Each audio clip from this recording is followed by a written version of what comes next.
Пока земля еще вертится, пока еще ярок свет, Господи, дай же Ты каждому, чего у него нет. Умному дай голову, трусливому дай коня, дай счастливому тенец и забудь про меня.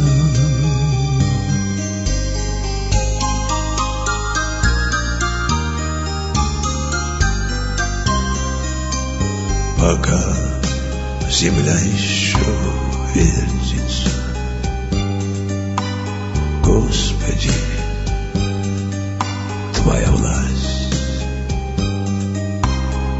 дай рвущемуся власти навластвоваться сласть, дай передышку щедрому, хоть до исхода дня. Каину дай раскаяние и не забудь про меня.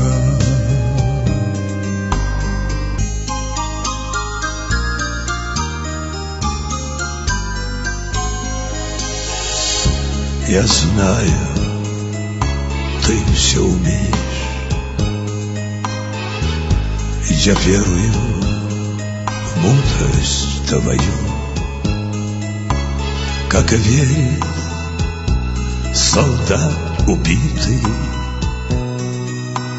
что он проживает в раю, как верит каждое ухо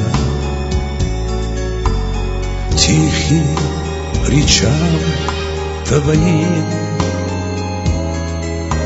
как веруем и мы сами, не ведая, что творим. Господи, мой Боже, зеленоглазый мой,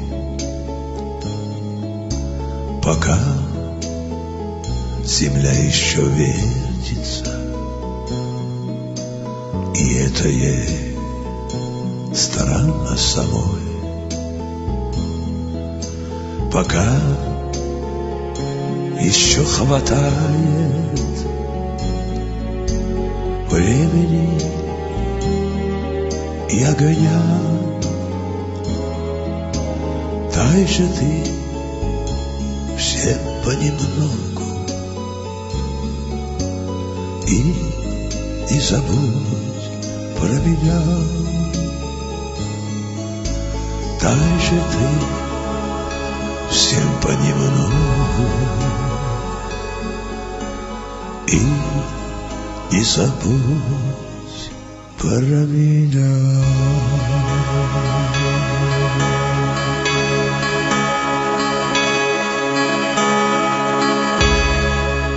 Chers auditeurs, je vous rappelle que je suis en direct de Deauville. Bon, moi je suis en direct de Deauville, vous allez écouter cette émission un petit peu plus tard. Je suis à côté de quelqu'un d'exceptionnel, un écrivain le plus édité, l'écrivain le plus russe le plus édité en France. Monsieur Vladimir Fedorovski, qui nous fait le plaisir de partager le sujet de son prochain roman et de nous parler de son prochain livre, Dictionnaire amoureux. Moi, je suis intriguée par le nom, Dictionnaire amoureux. Pourquoi amoureux? amoureux parce que vous êtes amoureux de Saint-Pétersbourg. Parce que nous sommes... Je vais vous dire, j'entretiens dans la réalité une sorte d'ambiguïté, ça tombe très bien, parce que dictionnaire amoureux, ça veut dire qu'on aime quelque chose, et on raconte ce qu'on aime. Mais comme j'ai 2 ou 3 sujets, c'est mystère, vous faites la face cachée de l'histoire, amour et évasion. Amour est très important. Je raconte souvent les amoureux, les amoureuses russes, les égéries russes, etc. Et évidemment, il y aura, avec ce livre, il y aura une sorte d'ambiguïté. Les gens vont penser que c'est quand même les histoires d'amour. Et je raconte, c'est vrai, les histoires d'amour absolument exceptionnelles. Vous avez un choix, je peux vous raconter ce que vous voulez, entre Modigliani et Akhmatova ou les lettres inédites de Catherine II, tout ce que vous voulez. Les choses sont comme ça, mais évidemment, aussi, il y aura reconstitution des événements que je vous ai évoqués. C'est reconstitution de la révolution russe. Assez inédite, il faut le dire, parce que ça m'a pris énormément de temps. Vous comprenez, sur la Révolution, on a écrit tellement de choses, mais j'ai essayé de donner une trame des événements très, très claire. Et ça donne une autre allure, ce sera aussi contre les idées reçues, je dirais, en tout cas contre la manipulation. Vous comprenez, par exemple, on présente souvent comme la révolution russe, le coup d'État bolchevique, comme la révolution la plus sanguinaire. C'est vrai qu'ils ont tué énormément après, mais la révolution en tant que telle, le coup d'État bolchevique, vous savez, il n'y avait pas un seul mort. Et il y avait 1500 morts dans la révolution de février. C'est-à-dire, au fait, dans la réalité, c'est plus la révolution de février où il y avait des tués et après les choses comme ça. C'est-à-dire, évocation de vrais événements historiques. Et dans le livre aussi, il y a l'affaire de Putsch, parce que ça s'appelle la contre-révolution. Reconstitution commence à s'acheter, j'ai vu par mes propres yeux, je parle de 91, la fin du communisme et la fin de l'URSS. Et il y a aussi dans ce livre, Raspoutine, évidemment, 100 ans, je vous ai... Oui, voilà. Est-ce qu'on peut dire en 2 mots quelles sont les dates importantes de la Russie pour l'Europe, qui vont être marquées cette année, et qu'est-ce qui va se passer à Paris, parce que je pense que ça va être très intéressant pour nos auditeurs. Mais c'est une situation vraiment exceptionnelle, cette rentrée. Vous comprenez? On aura tout d'abord, l'année prochaine, c'est centenaire de la révolution de février et révolution ou le coup d'État bolchevique de mois d'octobre. Ça, c'est les événements considérables parce qu'ils ont marqué le XXe siècle. Et si on prend les événements qu'on choisit, dans la réalité, c'est le communisme, le nazisme et la révolution russe. Ça, tout le monde est d'accord. J'ai vu le sondage de Time. Time donne la révolution russe comme le principal événement du XXe siècle, etc. Ça, c'est les choses comme ça. C'est-à-dire, il y aura pour les gens qui aiment les histoires vraiment plus pittoresques, 100 ans de l'assassinat de Raspoutine. Et je vais vous faire une petite révélation parce qu'ils vont faire 2 fois la couverture sur mon livre, paradoxalement les 2 fois sur Raspoutine. Ils n'ont pas choisi la révolution, ils ont choisi Raspoutine. C'est l'Express, mais surtout l'Historia. Ils vont faire la réhabilitation même de Raspoutine. Et ça, c'est le Raspoutine, l'espionnage, etc., toutes ces choses-là qui ne sont pas tellement connues. Et la reconstitution de l'assassinat de Raspoutine, il y a vraiment des choses à dire autour de ça.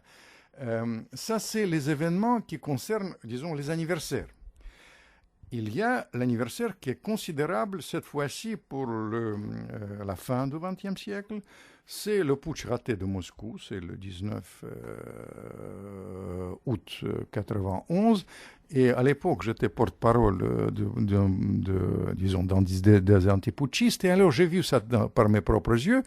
Et je dois vous dire que je raconterai ça dans le livre vraiment pour la première. C'est les choses inattendues. Parce que, par exemple, les gens ne savent pas comment ça c'est.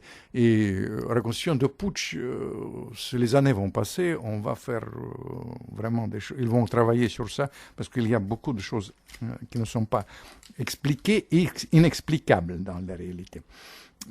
Sur le putsch et la fin de l'URSS. La fin de l'URSS, c'est aussi important, de 25 ans toujours, un demi-siècle, etc.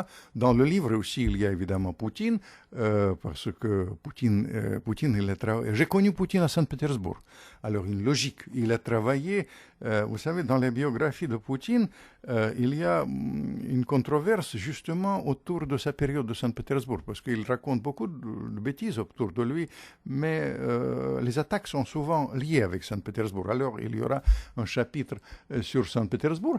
Et après, il y a deux événements artistiques extraordinaires. Je voudrais vraiment recommander à vos auditrices, surtout, mais surtout et aux auditeurs, qu'ils viennent voir à partir du 19 octobre une exposition qui est considérée par les gens qui s'y connaissent comme l'événement vraiment principal du début du siècle. C'est l'exposition d'exception, c'est l'hommage à l'affinité entre la Russie et l'Europe, c'est la collection de les collections de Choukin et Morozov à la fondation, c'est un musée de l'art moderne exceptionnel, fondation de Vuitton, vous savez, à Neuilly. C'est vraiment éblouissant. Nos amis russes, ils connaissent très bien ces tableaux qui sont présents dans les rien que Matisse avec la danse ou bien chez le musée Pouchkine, extraordinaires les tableaux. Mais cette fois-ci, tous ces tableaux, ils seront vraiment exportés, pour ainsi dire, ici à Paris. Et c'est une exposition qui va faire le tabac. Je pense qu'ils vont battre le record de l'exposition Paris-Moscou que j'ai organisée autrefois quand j'étais attaché culturel ici. Ça, c'était il y a des années. C'est l'exposition, et puis une exposition, pour l'instant, même la presse française ne parle pas. Mais c'est l'honneur absolu à nous tous. C'est l'exposition de Bakst, avec, dans les choses privées, parce que je connais très bien l'héritier de Bakst, Stéphane Barsac, qui a beaucoup contribué à ça, qui est extraordinaire, l'exposition. Vous comprenez? Les ballets russes, il faut comprendre. Les ballets russes, c'est pas un phénomène russe, c'est pas un phénomène même français, c'est un phénomène mondial. Pour réussir au XXe siècle, dans la première partie artistiquement, vous savez, moi je les ai tous connus, il fallait être à Paris, mais pour réussir à Paris, il fallait être avec les ballets russes. Quand vous récapitulez les gens qui ont... Moi, j'ai eu la chance de... Dali, Picasso, Chagall, les Russes, Benoît, évidemment, Bakst, Larionov, toutes ces choses-là, vous savez, je vais vous dire, le truc, pour nous faire plaisir, faisons un tout petit peu de patriotisme quand même, parce qu'on parle russe. Vous savez, les Américains, ils ont fait le calcul au début de ce centenaire, l'an 2000, qui sont les meilleurs hommes du XXe siècle. Et vous serez étonnés, ils ont donné, vous savez, 19 personnes sur 100 qui ont appartenu au ballet russe. C'est extraordinaire. Это нас несколько... Le truc est extraordinaire. Et vous savez, là-dedans, simplement pour vous, Bakst, il y a des choses qui sont connues, évidemment, portrait de Nijinsky, etc., toutes ces choses-là, Picasso. Mais cela dit, cette collection qui a surtout les choses inédites qui appartiennent justement à ce Stéphane Barsac, qui est un écrivain très intéressant d'ailleurs, mais aussi un grand éditeur, il faut dire.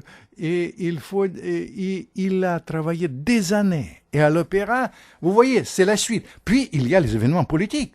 Poutine, il vient en France en visite. Когда это будет выставка? Давайте только сейчас. L'exposition, c'est à partir de 21 novembre. С 21 ноября, да, мы забываем только, но неважно. По крайней мере, дорогие радиослушатели, да, мы просто сейчас рассказываем французским радиослушателям о том, какие события будут происходить в этом году, которые выведут Россию в центр, в общем, в центр событий, да. Vous знаете, я вам хочу сказать, il faut comprendre. Je me permettais, je vais dire en russe et en français encore une fois, que l'exposition de Choukin et Morozov, ce n'est pas une exposition parisienne. Ce n'est pas une exposition européenne. Ce sera un événement mondial. Et je vous prédis qu'il y aura les premières pages de journaux américains qui vont consacrer à ça. Vous comprenez? Ça, c'est les choses qui c'est une grande fierté. Это не событие парижское, это не событие франко-русских отношений, российских отношений, но это событие, вот эта выставка Щукина и Морозова в фондации Вуитона, это будет мировое совершенно событие, как и выставка вот вторая, это выставка Бакста в Опера де Пари. Они сейчас еще не говорят, но вы увидите, это будет vraiment le succès. Et puis, il y a quand même la visite d'État de Poutine au mois d'octobre et l'inauguration du centre spirituel. Vous avez vu les coupoles sur le quai de Branly, alors tout ça, et ça va donner à la fois une controverse, vous comprenez, avec ces événements, et je joue un tout petit peu tordu pour vos auditeurs français, je vais vous dire, vous comprenez, le fait que je fais ce livre qui fait rêver sur Saint-Pétersbourg, ça va souligner le rôle absolument essentiel de la civilisation russe dans la culture européenne. Et ces expositions, ça vient dans les choses comme ça. Et ça souligne l'idiotie diplomatique d'aujourd'hui. Parce que vous comprenez, la rupture historique avec la Russie, ça fait souffrir les agriculteurs bretons, ça fait souffrir évidemment les sanctions, tout ça, ça fait souffrir les Russes. Mais cela dit, moi j'entends, je les connais tous, les grands de cette période d'il y a 25 ans. Vous serez étonnés. Vous savez, la presse, elle a dit non, les Russes, c'est la Chine. Qu'est-ce qu'ils font? Ils poussent la Russie du côté des Chinois, rompre avec l'Europe. И je vais vous citer les gens, pour nos auditeurs français, qui partagent mon avis. Нам надо прерваться на несколько минут. Мы все-таки на радио, у нас идет передача, вот, нам надо прерваться сделать небольшую музыкальную паузу, и время бежит все время очень-очень быстро. Вот так всегда бывает, когда с интересным человеком находишься рядом, вот, и столько важной и интересной информации. Давайте что-нибудь послушаем. Вы знаете, надо взять вальс из «Щелкунчика». Ура! Tchaïkovskого. Ведь affinité franco-russe, et vous voulez dire européenne, Tchaïkovski, c'est un symbole éminemment politique aujourd'hui. Je vais vous dire pourquoi. Parce que Tchaïkovski, d'origine ukrainienne, Tchaïkovski, le compositeur le plus joué dans le monde aujourd'hui, il a dépassé, vous imaginez, Mozart, les choses comme ça. Tchaïkovski, qui nous porte le réconfort, est quand même le symbole de Saint-Pétersbourg, parce que vous savez, il a passé toute sa vie, il est mort de Saint-Pétersbourg évidemment, et tant d'œuvres de Tchaïkovski sont liées avec Saint-Pétersbourg, entre la dame de pique ou même la pathétique. Vous savez, moi j'adore la symphonie pathétique.